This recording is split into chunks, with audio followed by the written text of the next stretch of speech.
नमस्कार दोस्तों, स्वागत है आपका अपने channel G set with Praveen में। और चलो शुरुआत करते हैं इस सीरीज की एक नई वीडियो की। तो बिना किसी टाइम वेस्ट किए स्टार्ट करते हैं ये video. Question number 1, sprain is an injury to. Sprain की इंजरी को कैसे हम जान सकते हैं?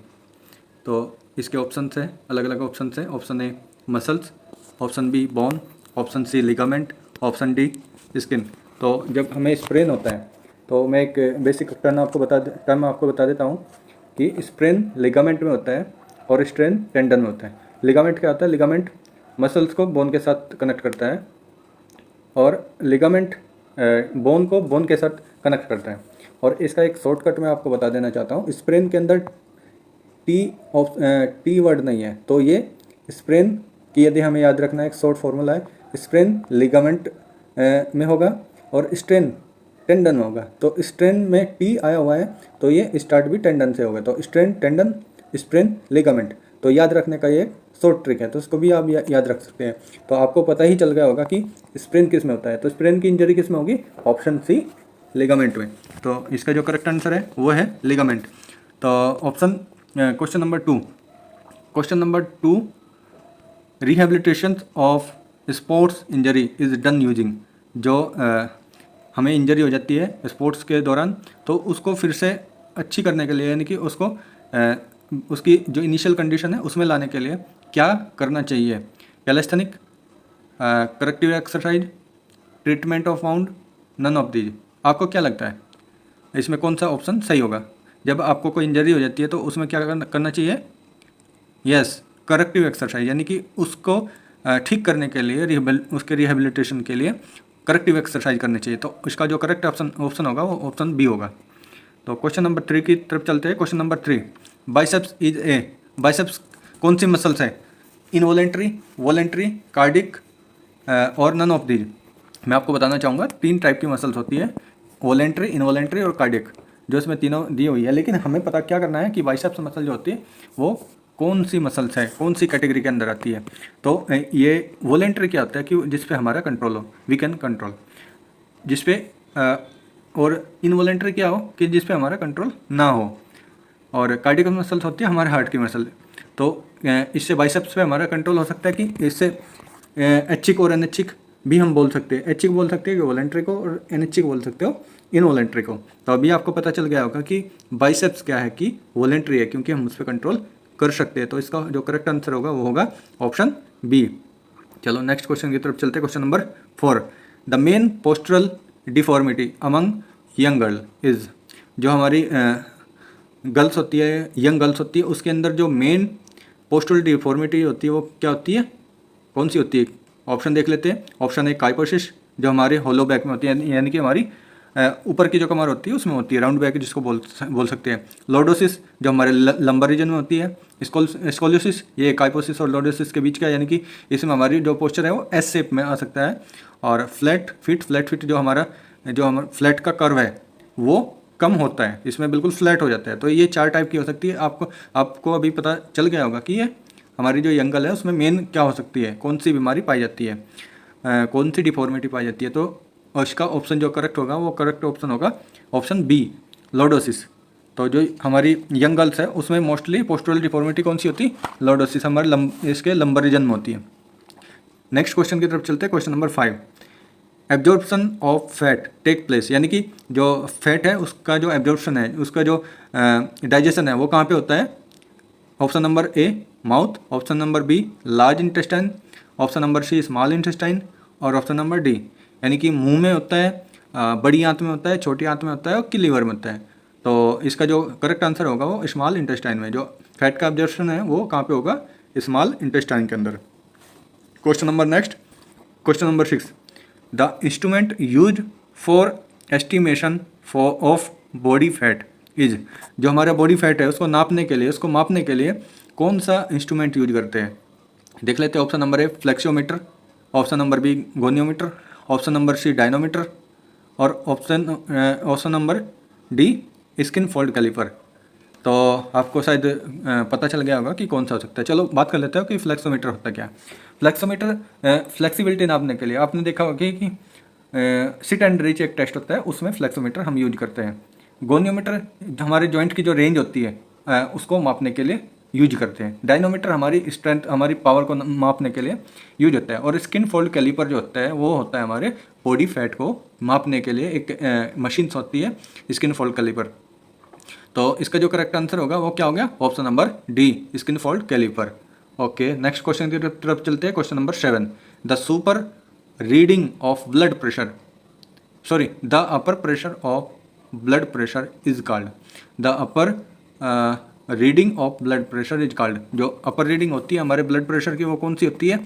ऑप्शन नंबर देख लेते हैं। Option number A diastolic, option number C systolic, option number C hypertension और ऑप्शन नंबर डी हाइपोटेंशन।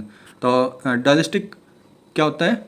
एक रेंज होती है। सबसे पहले मैं आपको बता दूं कि हमारा जो ब्लड प्रेशर होता है उसकी एक रेंज होती है 80 to 120 mg। तो उसकी जो यदि वो अपने लेवल से यानी कि 80 से नीचे चला जाए तो क्या होगा? हाइपोटेंशन। और यदि 120 से ज़्यादा चला जाए तो क्या होगा? उसमें हाइपरटेंशन होगा। और यदि 80 रहे, रीडिंग 80 रहे तो उसको डायलोस्टिक बोलेंगे। और यदि रीडिंग 120 रहे तो उसको क्या बोलेंगे? सिस्टोलिक। तो ये जो 4 ऑप्शन है मैंने आपको बता दिया, आपको पता चल ही गया होगा कि इसका क्या आंसर सही है। तो जो इसकी अपर रीडिंग है वो क्या है? Option number B systolic pressure. Option number B the correct answer.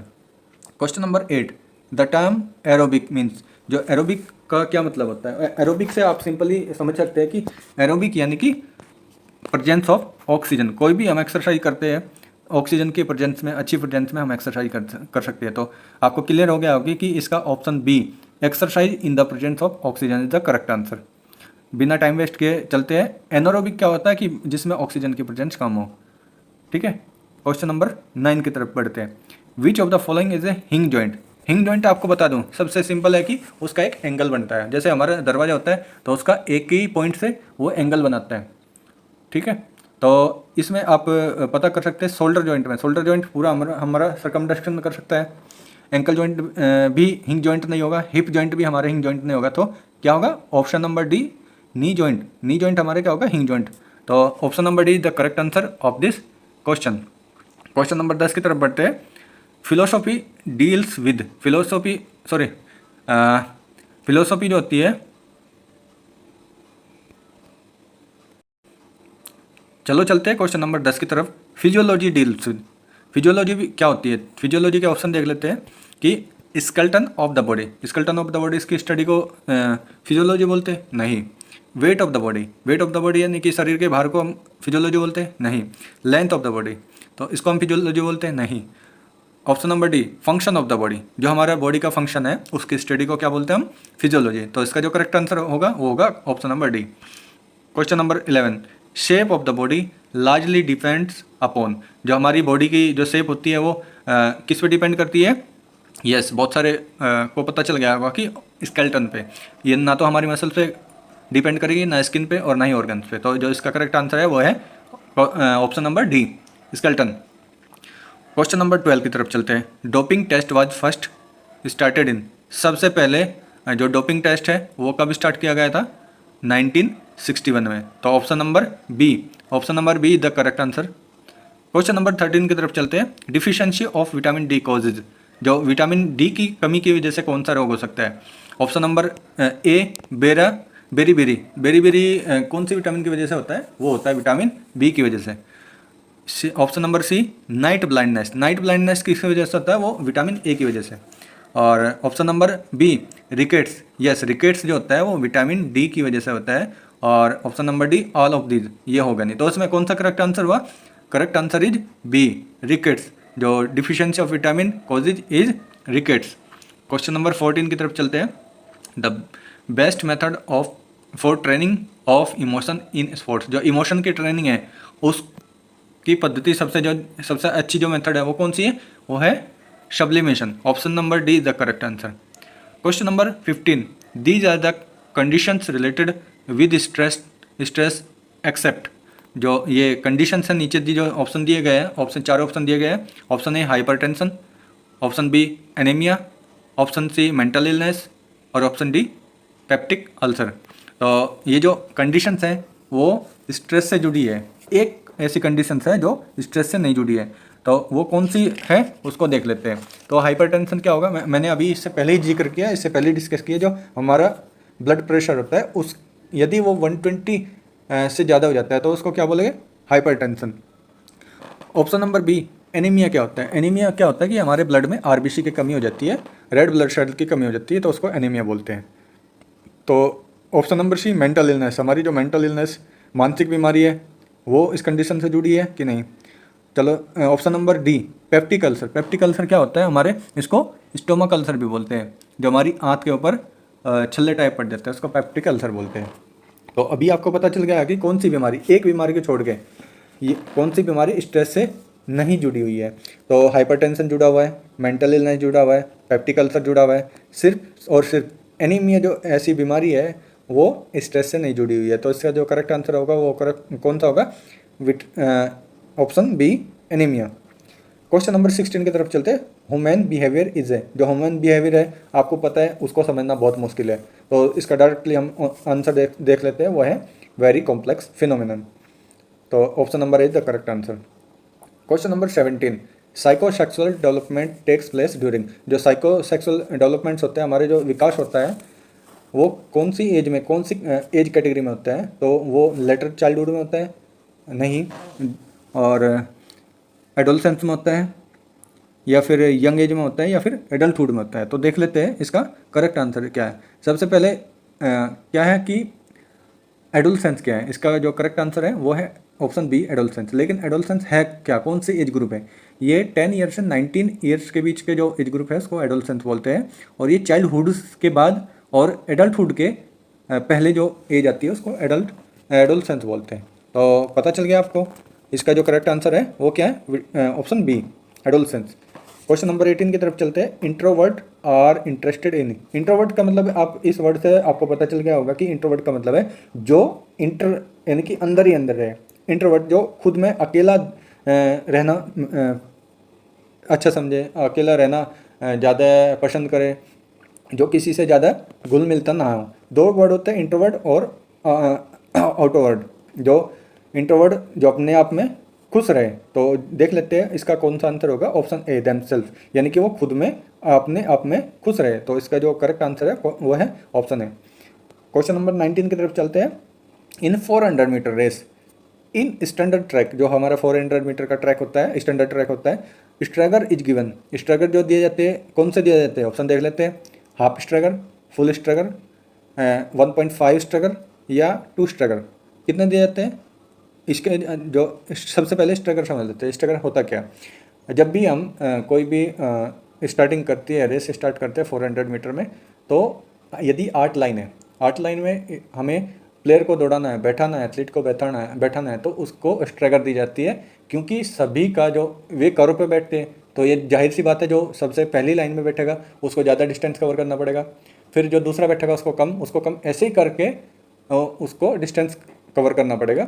यदि हम उसको ऐसे नहीं बैठाते, स्ट्रैगर नहीं बैठाते, तो जो उनकी दौड़ने की जो डिस्टेंस है वो अलग अलग होगी। तो इसको इक्वल करने के लिए एक ही जैसे फर्स्ट ने 400 मीटर एक राउंड में किया, तो ऐसे ही उसी के अकॉर्डिंग उसको स्ट्रैगर देकर पूरा एक राउंड उसका 400 मीटर का हो जाएगा सभी का, इसीलिए स्ट्रैगर रखे जाते हैं। और स्ट्रैगर इसमें फुल स्ट्रैगर दिया जाता है, जो कि सबसे पहली लाइन में तो कोई नहीं है, जहाँ से स्टार्टिंग पॉइंट है हमारी वहीं से वो बैठेगा पहली लाइन में। जो दूसरी लाइन है, और जो दूसरी लाइन है उसको क्या पहली लाइन से कितना माइनस करेगा, 7.04, और तीसरी लाइन में 14.71 metre.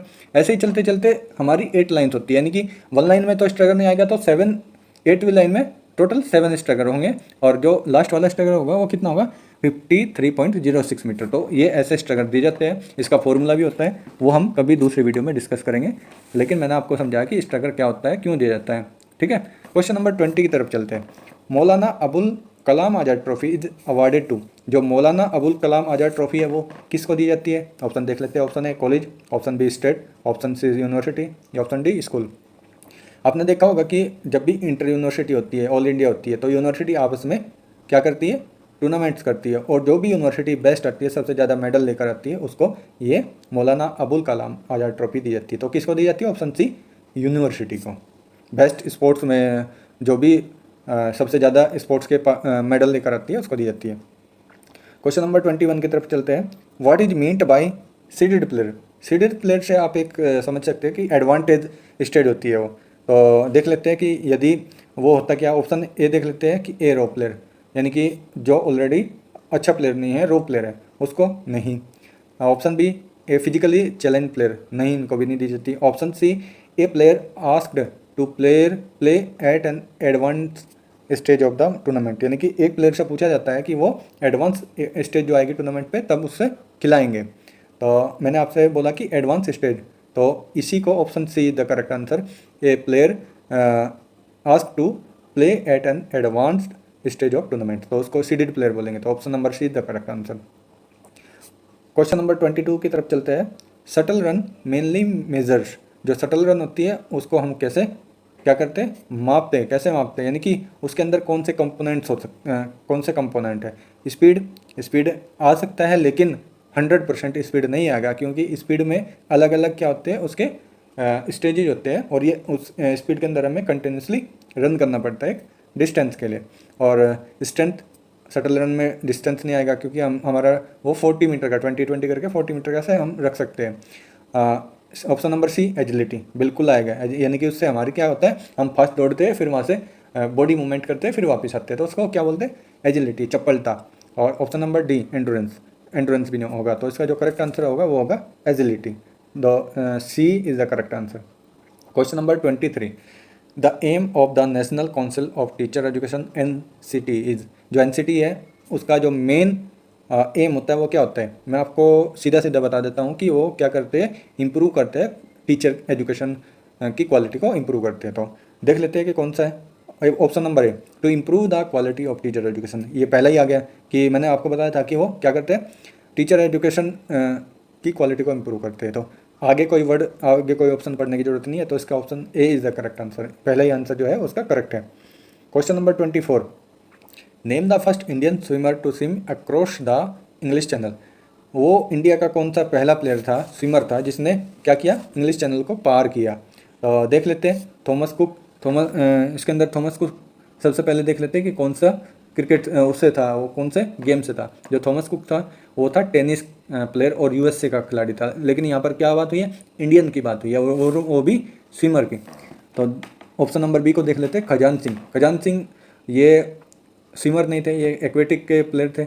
Option number C Mihir Sen swimmer थे, देख लेते कि ये ही थे जिसने इंग्लिश चैनल पार किया था कि नहीं। Option number D Sebastian Javeria, ये भी एक स्विमर थे, ये फॉर्मर इंडियन स्विमर थे, लेकिन इन्होंने इंग्लिश चैनल को पार नहीं किया था। जबकि option number C Mihir Sen ने इंग्लिश चैनल को पार किया था, वही फर्स्ट इंडियन स्विमर थे जिसने 1958 में इंग्लिश चैनल को पार किया था। तो 24 का ऑप्शन नंबर सी आंसर ठीक रहेगा।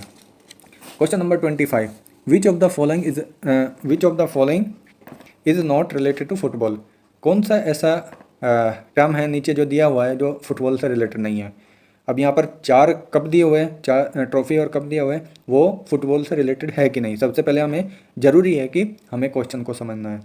जो ऑप्शन नंबर ए है, आपको पता होगा कि थॉमस और उबर कप किस में होता है, बैडमिंटन में होता है। थॉमस जेंट्स के लिए होता है और उबर कप फीमेल के लिए होता है। तो पहला कई में आ गया, पहला आ गया हमारा बैडमिंटन में, तो इसको हम फुटबॉल से रिलेट नहीं करेंगे।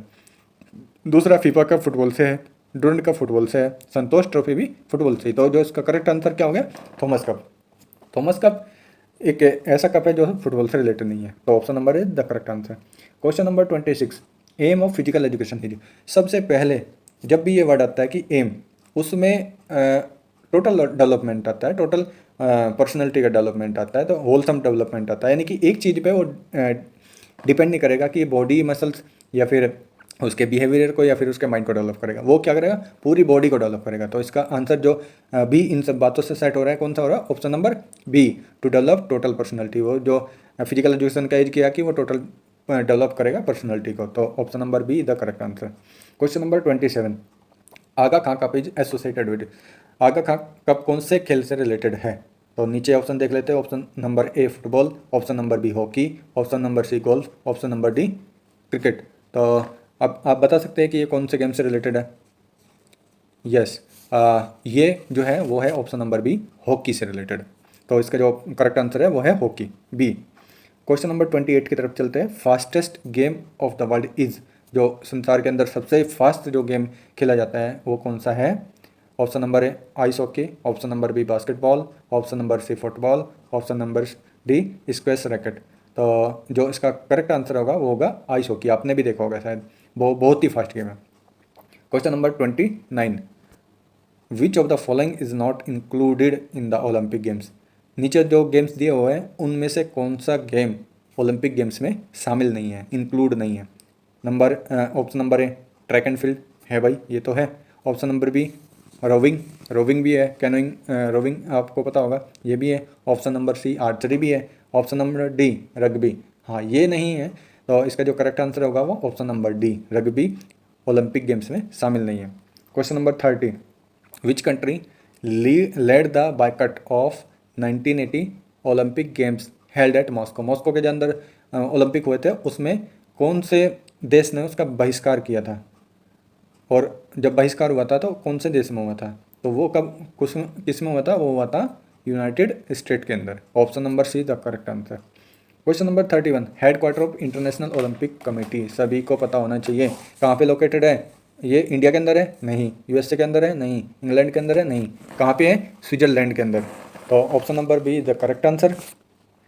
चलते हैं नेक्स्ट क्वेश्चन की तरफ। Question number 32, Lakshmibai college of physical education was established in India. Physical education के अंदर एक ये खुद में एक आइकन है, सबसे ज़्यादा फेमस है। तो ये ग्वालियर के अंदर है।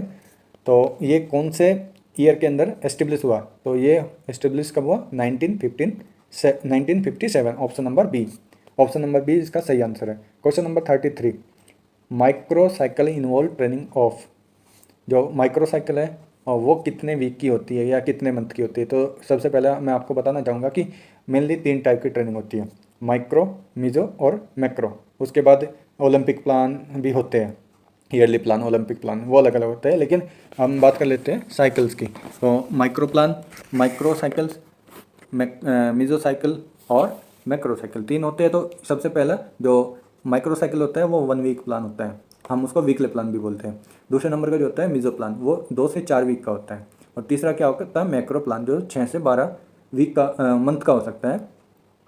और ये क्या होगा कि इसमें इसको हम ईयरली प्लान भी बोल सकते हैं। तो अभी आपने देखा कि माइक्रो साइकिल ट्रेनिंग जो है किसके अंदर लाइक करेंगे? ऑप्शन नंबर डी के अंदर, 1 वीक के अंदर। तो क्वेश्चन नंबर 34 की तरफ चलते हैं। Which method is useful in teaching physical education. जो ये मेथड्स नीचे दिए हुए हैं, अलग अलग मेथड्स, ये फिजिकल एजुकेशन के अंदर आते हैं कि नहीं? चलो देख लेते हैं। लेक्चरर मेथड बिल्कुल आता है, ये इसके अंदर ही आता है। कमांड मेथड ये भी आएगा, डिस्कशन मेथड ये भी आएगा। तो इसका जो करेक्ट आंसर क्या होगा? ऑल ऑफ दीज, यानी कि सभी के सभी मेथड इसमें आएंगे। तो ये था क्वेश्चन नंबर 34 का correct answer, option number D. तो चलते हैं क्वेश्चन नंबर 35 की तरफ। Physical education, physical fitness component is, जो फिजिकल फिटनेस कंपोनेंट कौन कौन से हैं इसमें देख लेते हैं। मैं बात करना चाहूँगा कि 2 टाइप के कंपोनेंट होते हैं, एक फिजिकल फिटनेस कंपोनेंट्स और एक मोटर फिटनेस कंपोनेंट। जो यहाँ पर दिया हुआ है उसमें देखना है कि कौन कौन से फिजिकल फिटनेस कंपोनेंट है। तो बात कर लेते हैं कार्डियोवास्कुलर, ये भी फिजिकल फिटनेस कंपोनेंट है। फ्लेक्सिबिलिटी ये भी, और स्ट्रेंथ ये भी। तो क्या होगा कि 4 के 4 हो गया। लेकिन मैं आपको बताना चाहूँगा कि मोटर फिटनेस कंपोनेंट कौन कौन से हो सकते हैं, जैसे मस्कुलर पावर होगी, स्पीड हो गया, बैलेंस हो गया, कोऑर्डिनेशन होगा और एजिलिटी, ये सब। तो आपको ध्यान रखना है कि कौन सी कैटेगरी के अंदर फिजिकल फिटनेस कंपोनेंट कौन से आते हैं और मोटर फिटनेस कौन से आते हैं। तो इसमें जो करेक्ट आंसर होगा 35 का ऑप्शन नंबर डी। तो चलते हैं क्वेश्चन नंबर 36 के लिए। Sports management is, sports management क्या है? एन आर्ट, एक आर्ट है।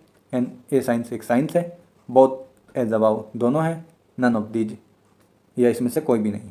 तो ये जब भी बात की जाएगी कि ये क्या है, तो ये क्या है? ये दोनों है। ये एक आर्ट भी है और एक साइंस भी है। तो जो इसका ऑप्शन आएगा वो बोथ एज अबाउ, यानी कि option number C is the correct answer. Question number 37 की तरफ बढ़ते हैं। Newton's second law is known as, जो न्यूटन्स का दूसरा लॉ है वो किस नाम से जाना जाता है?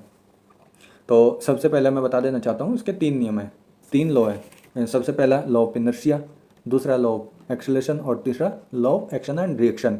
तो देख लेते हैं हमें कौन से नियम का पता करना है, सेकंड लॉ का। सेकंड लॉ कौन सा है, लॉ ऑफ एक्सेलरेशन। तो इसके अंदर B is the correct answer, B इसका सही आंसर होगा।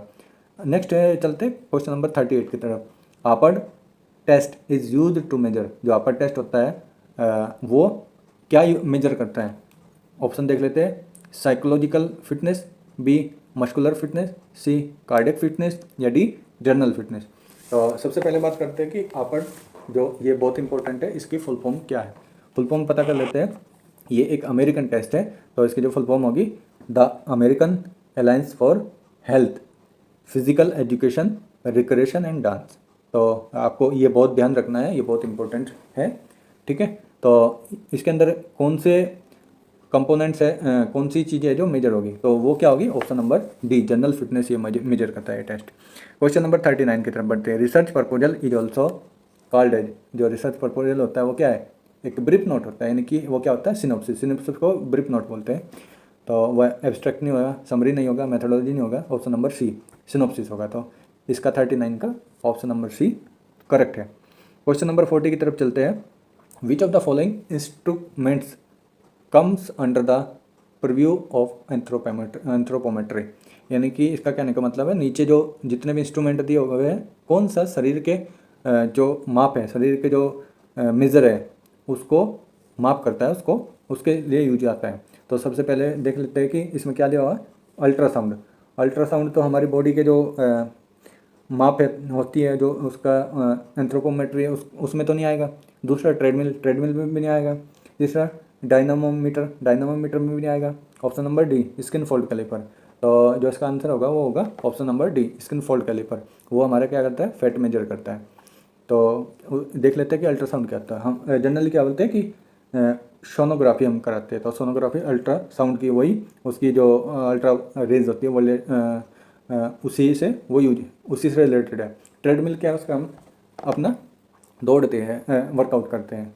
और डायनामोमीटर मैंने पहले भी डिस्कस किया है, तो इसीलिए जो इसका करेक्ट आंसर होगा वो होगा skin fold caliper, option number D. 41 question number 41। Human body has 2 types of muscles. अब यहाँ पे ट्रू फॉल्स है, और उसमें से हमें चूज करना है कि इसका सही आंसर क्या होगा। मैंने अब से पहले आप इसी वीडियो में डिस्कस किया कि हमारी जो ह्यूमन मसल्स होती है कितने टाइप की होती है, 3 टाइप की। कौन कौन सी होती है, वॉलेंट्री, इनवॉलेंट्री और कार्डियक। तो यहाँ पे क्या दिया हुआ है, 2 टाइप की। तो 2 टाइप की तो वो नहीं होगी, तो सही क्या होगा, 3 टाइप की होगी। तो ये क्या हो गया, फॉल्स हो गया। तो जो 41 का आंसर होगा क्या होगा, false, option number B. Question number 42 की तरफ चलते हैं। Super compensation means adaptation to fatigue, यानी कि जो हमारे एक स्टेज आती है जब भी हम वर्कआउट करते हैं, जब भी हम ट्रेनिंग करते हैं, तो उस टाइम पे जो सुपर कंप्रेशन का क्या मतलब है कि एडेप्टेशन ऑफ फटीग, जो फटीग होता है उसको अडेप्ट कर लेता है, उसके साथ उसको अनुकूलता आती है। तो इसका जो आंसर होगा वो होगा ट्रू, यस। जो सुपर कंपनसेशन है वो क्या है कि एडेप्टेशन टू फटीग। तो क्वेश्चन नंबर 43 की तरफ चलते हैं। Question number 43, number of hurdles in 400 metre race are 10। जो 400 मीटर का ट्रैक होता है, जो उसमें हर्डल्स कराते हैं, तो वह उसके कितने होती है, वो 10 होती है। तो सही है, बात तो सही है। तो इसका जो ऑप्शन नंबर 1 यानी कि ट्रू इसका सही आंसर होगा। तो चलते हैं क्वेश्चन नंबर 44 की तरफ। The javelin throw at an angle of 30 covers maximum distance. मैंने शायद पिछले वाली वीडियो में, इससे पहले वाली वीडियो में बात की थी कि यदि हम किसी चीज़ को 45 डिग्री के एंगल से थ्रो करते हैं तो वो मैक्सिमम डिस्टेंस कवर करती है। तो यहाँ पे क्या दिया हुआ, 30%, 30 डिग्री। तो 30 डिग्री के एंगल पे तो वो मैक्सिमम कवर नहीं करेगी। यदि इसी को हम 45 डिग्री के एंगल पे थ्रो करते हैं तो वह मैक्सिमम कवर करेगी। तो ये क्या है, ट्रू है कि फॉल्स है, यस ये फॉल्स है। तो इसका ऑप्शन नंबर भी सही होगा। क्वेश्चन नंबर 45 की तरफ चलते हैं। तो क्वेश्चन नंबर 45 क्या है, spirometer is use to measure blood pressure. जो स्पायरोमीटर है वो किसके काम आता है, ब्लड प्रेशर के? बिल्कुल नहीं, हमने पहले वीडियो के अंदर भी डिस्कस किया था। तो वो क्या करता है, हमारी जो विटल कैपेसिटी होती है लंग्स की, उसको मेजर करता है। तो ये सही है कि गलत, yes option number B false, इसका फॉल्स आंसर है। तो क्वेश्चन नंबर 46 की तरफ चलते हैं। इसमें क्या करना है, हमें लिस्ट ए को लिस्ट बी के साथ मैच करना है। तो इसके अंदर अलग अलग फुल फॉर्म दी हुई है, फुल फॉर्म को देखना हुआ है, यानी कि शॉर्ट फॉर्म है उसको देखना है। सबसे पहला क्या है, WFI यानी कि रेसलिंग फेडरेशन ऑफ इंडिया। दूसरा SFI swimming federation of India. AAI यानी कि आर्चरी एसोसिएशन ऑफ इंडिया, और DAAFI जो रिलेटेड कहीं से है एथलेटिक्स के, उसकी फुल फॉर्म क्या होगी, amateur athletics federation of India. तो जो ये शॉर्ट फॉर्म है ये बहुत ही इंपॉर्टेंट होती है, यदि हमें इनका नहीं पता होता तो हम क्वेश्चन को गलत कर देते हैं। तो ये शॉर्ट फॉर्म है, उसको भी हमें जो फुल फॉर्म है उसको अच्छे से याद कर लेना होता है। तो अभी मैच करते हैं कि WFI, यानी कि WFI ए का क्या होगा, 3 रेसलिंग है, तो मैंने बताया कि रेसलिंग फेडरेशन ऑफ इंडिया, तो ए का 3 होगा, मैच कर लेते हैं। तो ए का 3 कहाँ है, बी में मिल गया, बहुत सिंपल है। तो अभी फिर भी हम इसको पूरा कर लेते हैं, आंसर को पूरा करते हैं। तो बी का क्या है, SFI यानी कि स्विमिंग फेडरेशन ऑफ इंडिया, यानी कि बी का 1। तो बी का 1 इसमें मैच हो रहा है, यस। सी के अंदर AAI archery association of India, तो इसका सी का 2 होगा, सी का 2 इसमें मैच हो रहा है, और डी का 4 के साथ मैच हो रहा है, तो इसका जो करेक्ट आंसर होगा वो बी होगा। तो चलो चलते हैं नेक्स्ट क्वेश्चन के तरफ। क्वेश्चन नंबर 47, लिस्ट इसमें भी मैच करनी है। पहला जो इसमें दिया होगा एबडक्शन। एबडक्शन क्या होता है, पता है आपको, एबडक्शन, एडक्शन, प्रोनेशन, सुपिनेशन। तो मैं इस टर्म को पहले बता देता हूँ। एबडक्शन क्या होता है, जो हमारी जो मिड लाइन होती है उससे दूर जाए, यानी कि उससे दूर जाए तो उसको क्या बोलते हैं, एबडक्शन। और जो पास आए, जो हमारी मिड लाइन होती है उसके पास आए, यानी कि ऐड हो, तो उसको एडक्शन बोलेगा। और एबडक्शन हो यानी कि वो माइनस होगा, घटेगा। तो ऐसे भी आप याद रख सकते हैं। प्रोनेशन क्या होता है और सुपिनेशन क्या होता है। सुपिनेशन का मतलब है सुपीरियर है, जब हम आप अपनी जो हथेली है उसको अपवर्ड टर्न करते हैं तो उसको सुपिनेशन बोलते हैं, और जो इसको डाउनवर्ड करते हैं तो उसको क्या बोलते हैं, प्रोनेशन। तो आपको ये टर्म सभी समझ में आ गई होगी। तो अभी हम मैच करके देख लेते हैं कि एबडक्शन होता क्या है। एबडक्शन यानी कि हमारी मिड लाइन से क्या जाएगा। यदि हम ऑप्शन को देखने जाए तो मेरे हिसाब से जो ऑप्शन दिए हुए हैं वो इसमें गलत दिए हुए हैं। जो मैंने आपको एक्सप्लेन किया कि एबडक्शन होता क्या है। एबडक्शन क्या होता है, मिड लाइन से दूर जाएगा, एडक्शन मिड लाइन के पास आएगा, pronation downward of the palm, और सुपिनेशन टर्निंग पाम अपवर्ड। तो यदि आप इसको मैच करते हैं तो इसके अंदर ऑप्शन करेक्ट नहीं आ रहा है, लेकिन जो मैंने आपको बताया वही इसका यदि उसी पेयर में ये आए तो वो उसका करेक्ट आंसर होगा। चलो चलते हैं नेक्स्ट क्वेश्चन की तरफ। क्वेश्चन नंबर 48, तो इसमें भी लिस्ट को हमें मैच करना है। तो क्वेश्चन नंबर 48 में लिस्ट 1 में क्या देगा, एक्वेटिक्स, एथलेटिक्स, बास्केटबॉल और आर्चरी। ये गेम दिए हुए हैं और उसके सामने ये जो है ये इनके प्लेयर्स के नाम हैं, बिनामोल, लिम्बाराम, कर्णी सिंह, खजान सिंह और किरीट ओझा।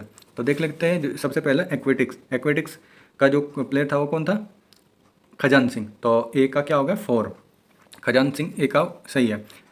जो ये ऑप्शन नंबर बी यानी कि एथलेटिक्स, एथलेटिक्स में के प्लेयर का क्या नाम था, बिनामोल, एक फीमेल थी।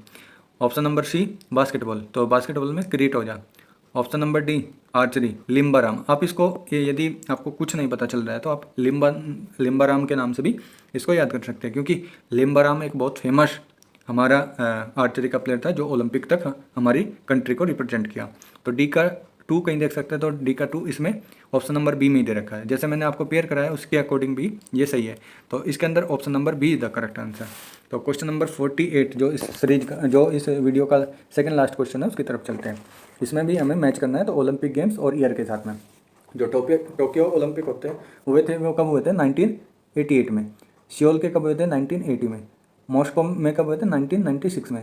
एलेंट्रा में 1964 में। तो आपको ये याद कर लेना है और उसी के हिसाब से मैच कर लेना है। यदि मैं मैच करता हूँ तो ऑप्शन नंबर सी इसका सही आ रहा है, तो जो इसका करेक्ट आंसर है वो है क्वेश्चन नंबर सी। तो चलते हैं इस वीडियो के लास्ट क्वेश्चन की तरफ, क्वेश्चन नंबर 50। तो लिस्ट 1 और लिस्ट 2 को मैच करना है। इधर लिस्ट 1 में दिया हुआ है गेम्स और उसके सामने उसके जो उसके वर्ड्स होते हैं, टेक्निकल वर्ड्स, या फिर उसके अंदर जो भी स्किल्स यूज होती है वो दिए हुए हैं। तो देख लेते हैं बैडमिंटन के अंदर क्या होगा। आपको पता होगा बैडमिंटन और टेबल टेनिस के अंदर एक वर्ड यूज होता है लेट। तो दोनों किससे रिलेटेड है, मतलब बैडमिंटन और यदि यहाँ पे टेबल टेनिस भी होता तो भी हम इसको इससे रिलेट कर सकते थे। तो बैडमिंटन में क्या आएगा, लेट आएगा। बास्केटबॉल में जंप बॉल, क्योंकि उसमें जंप बॉल आती है। और स्विमिंग के अंदर ब्रेस्ट स्ट्रोक, बिलियर्ड्स के अंदर क्यू। तो इसमें पिच का ऑप्शन नहीं है क्योंकि पिच इससे रिलेटेड नहीं है। तो जो यदि इसको मैच करते हैं तो कौन सा आंसर आ रहा है, ऑप्शन नंबर सी। तो 50 का ऑप्शन नंबर सी एकदम सही होगा, करेक्ट आंसर होगा। तो दोस्तों ये थी आज की इस सीरीज की तीसरी फुल लेंथ वीडियो। तो मैं ऐसे ही अपनी वीडियो लाता रहूँगा। यदि आपको मेरी वीडियो अच्छी लगती है तो ज़्यादा से ज़्यादा शेयर करिए, लाइक करिए और अपने दोस्तों को भी ये फॉरवर्ड कर सकते हैं। और आप मेरे इस चैनल को सब्सक्राइब कर सकते हैं, क्योंकि जब भी मैं फ्यूचर में कोई भी वीडियो अपलोड करूँ तो उसको सबसे पहले नोटिफिकेशन आपको मिले। तो इसी आशा के साथ मैं इस वीडियो का एंड करना चाहूँगा कि आप GSET की तैयारी अच्छे से करते रहिए, और GSET के जितने भी रिलेटेड वीडियो है पेपर 1 और पेपर 2 मैं जल्दी अपलोड करता रहूँगा। और यदि आपका कोई भी क्वेश्चन हो, कोई भी क्वेरी हो, तो आप कमेंट बॉक्स में मुझे लिख सकते हैं। तो इसी के साथ मैं इस वीडियो का एंड करता हूँ। Thank you so much.